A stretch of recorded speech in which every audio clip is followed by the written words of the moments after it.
சப்பாத்தி மீந்துருச்சுங்களா? அதில் ஒரு லட்டு பண்ணி குழந்தைங்களுக்கு ஹெல்த்தியாக கொடுக்கலாம். வேணானே சொல்ல மாட்டாங்க, ரொம்ப விரும்பி சாப்பிடுவாங்க.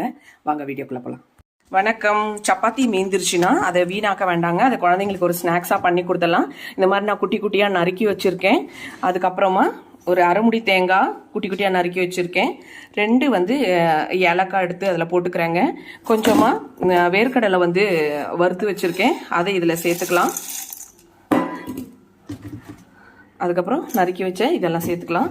தேவையான அளவுக்கு சர்க்கரை போட்டுக்கலாங்க. இது நான் நிறைய இருக்குது, கொஞ்சம் கொஞ்சமாக பொடி பண்ணிக்கிறேன்.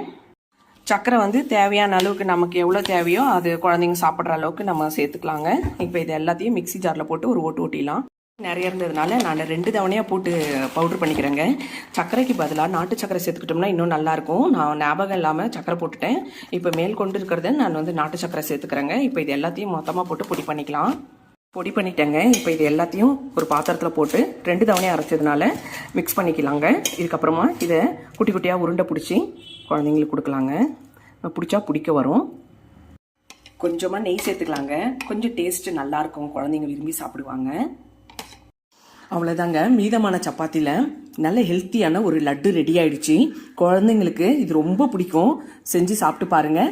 இந்த வீடியோ உங்களுக்கு பிடிச்சிருந்தா லைக் பண்ணுங்கள், கமெண்ட் பண்ணுங்கள், சப்ஸ்கிரைப் பண்ணுங்கள், ஆல் பட்டனை கிளிக் பண்ணுங்கள். தேங்க்யூ.